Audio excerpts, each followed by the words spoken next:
जय भीम जय भारत। आप देख रहे हैं बहुजन की आज़ादी टीवी चैनल। दोस्तों, आपको पता है कि ईवीएम के खिलाफ जंतर मंतर पर जागरूक लोग जो संगठित है वह लोग मता मताधिकार का इस्तेमाल करना जानते हैं और वो सही जगह अपना मत देना चाहते हैं। मगर ईवीएम मशीन के कारण उनको पता है कि यह चुनाव विश्वसनीय नहीं होता है, इसलिए जंतर मंतर दिल्ली पर हमेशा ये इसके विरोध में कार्यक्रम चलते रहते हैं। तो और इसके साथ साथ में हमारे देश में और एक व्यवस्था बनाई गई है जो है कॉलेजियम सिस्टम। अब ये कॉलेजियम सिस्टम को अगर आपको समझना है तो यहाँ पर कॉलेजियम सिस्टम में एससी एसटी ओबीसी क्यों नहीं जा रहे हैं? क्योंकि जुडिशियरी में आरक्षण की व्यवस्था नहीं है। यह मुद्दा समझने का है। यह जो लोग कहते हैं कि आरक्षण इनको मिल रहा है, एससी एसटी ओबीसी को आरक्षण मिल रहा है, तो और ये आरक्षण खत्म करो, समानता लाओ, इनके काफी साधु संत भी ऐसे ही कह रहे हैं कि भाई आरक्षण को खत्म कर दो और हम समानता लाएंगे। तो इनके भरोसे पे आपको नहीं रहना, क्योंकि देखो जुडिशियरी में संविधान के तौर से कोई भी प्रकार का आरक्षण नहीं है।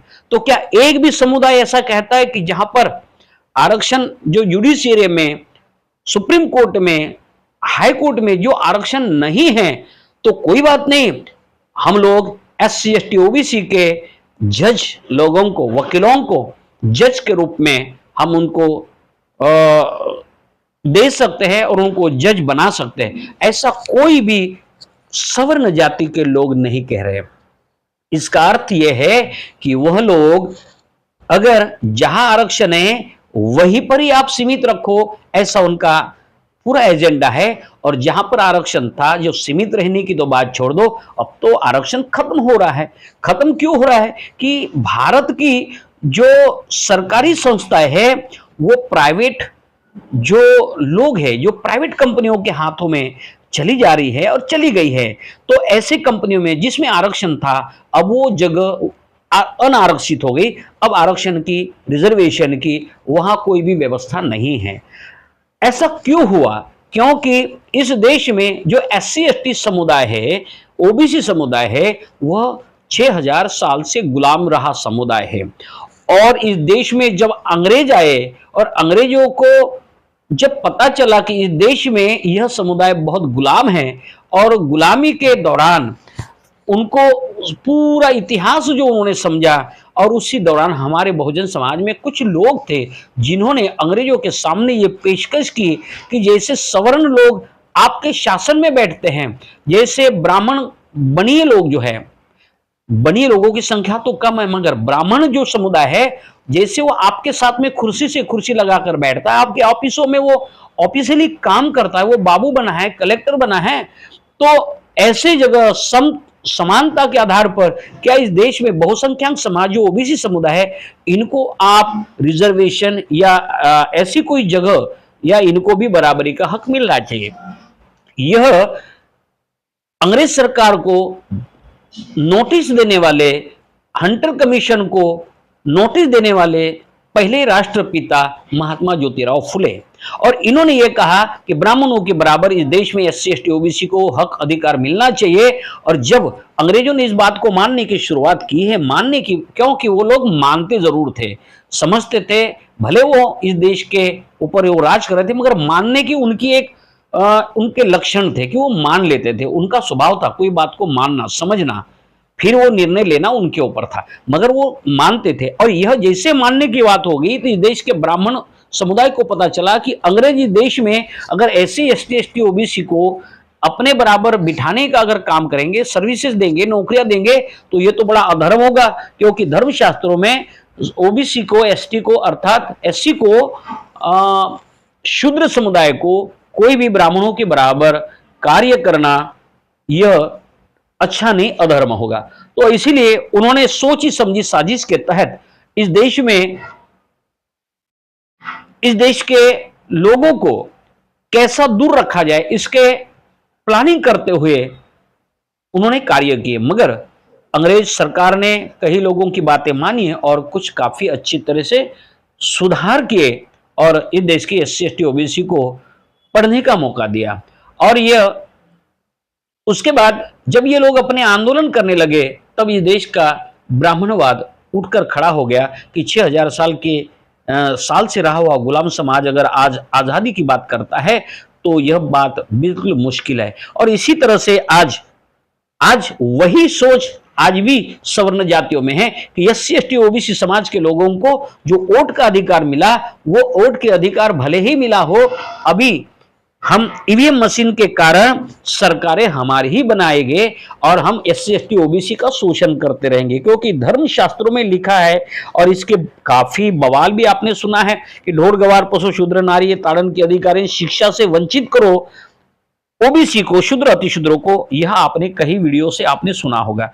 तो दोस्तों यह हमारे शोषण का कारण है कि देश में सवर्ण जातियां इस देश के एससी एसटी ओबीसी को और लघुमती अल्पसंख्यकों को कभी भी अधिकार देना नहीं चाहती, और जो आरक्षण के रूप में जो अधिकार मिले वो अधिकार भी खत्म करना चाहते। इसीलिए उन्होंने प्राइवेट सेक्टरों में काफी अलग अलग कंपनियों को, भारत की जो संस्थाएं हैं, जो सरकारी संस्था जिसमें काफी आरक्षण का जो कोटा है और काफी संख्या में जो लोग बैठते थे वहां नौकरियां करते थे आरक्षण के बेस पर, इन्हें प्रतिनिधित्व कर रहे थे, भारत के शासन प्रशासन में भागीदारी करते थे, उसके विरोध में अब इन लोगों ने जंग छेड़ी है। इसलिए भारत सरकार की संस्थाएं बेचकर प्राइवेट हो रही है और आज भी ओबीसी समाज इससे परिपूर्ण जागरूक नहीं है, क्योंकि ओबीसी समाज को हिंदुत्व बड़ा प्यारा है, हिंदू धर्म बड़ा प्यारा है। धर्म हर एक इंसान को अपना प्यारा होना चाहिए, उसमें कोई दो राय नहीं, मगर धर्म के नाम पर जिसका भी शोषण होता है उसने उठकर खड़ा होना चाहिए और अपने अधिकारों के प्रति संघर्ष और आंदोलन करना चाहिए। आंदोलन और संघर्ष कायदे के रूप में होना चाहिए, जागृति के रूप में होना चाहिए, संगठित होकर आंदोलन करना चाहिए, नहीं कि कोई भी प्रकार का किसी को नुकसान हो। तो इस तरह से जब तक इस देश में ओबीसी समाज अपना आरक्षण के लिए आंदोलन नहीं करेगा, अपने हक अधिकारों के लिए आंदोलन नहीं करेगा, तो सबसे बड़ा तबका है ओबीसी, यह जल्द से जल्द गुलाम बन सकता है। इसका कारण यह है कि इस देश में ओबीसी को यह पता ही नहीं कि मंडल आयोग के रूप में हमको अधिकार मिला। ओबीसी समाज को समझना है कि मंडल आयोग के रूप में जो हमें अधिकार मिला, वह अधिकार मिलने की सिर्फ घोषणा हुई तो इस देश में ब्राह्मणवादी लोगों ने, मनुवादी लोगों ने, उच्च जाति के लोगों ने वो घोषणा को जो हुई जिसका लाभ पूरे ओबीसी समाज को मिलना था, तो वो मिलने के लिए किस तरह से रोक लगाई जाए, इसके लिए उन्होंने यही ओबीसी को जगाया और इन्हीं ओबीसी को कहा कि आपको तो राम मंदिर बनाना है। तो सारा ओबीसी होकर खड़ा हो गया और कह कि हम तो राम मंदिर बनाएंगे, नारे लगे, राम लल्ला हम आएंगे, मंदिर वही बनाएंगे, लाठी गोली खाएंगे। और इस तरह से उन्होंने बहुत से आंदोलन, बहुत से नारे लगाकर ओबीसी समाज वहां पहुंचा दिया और फिर मस्जिद ढा दी और राम मंदिर बना दिया। मगर राम मंदिर बनना कोई गलत नहीं है, पर उनके दौरान एक देश में हिंदुत्व की बात बताकर एक नफरत विशेष जाति के रूप में, धर्म के रूप में पैदा करके इस देश के ओबीसी के आरक्षण का खात्मा किया ओबीसी लोगों के हाथों से। उन्हीं की हाजिरी में उन्हीं को दंगाई बनाया, उन्हीं को पकड़ा दिया।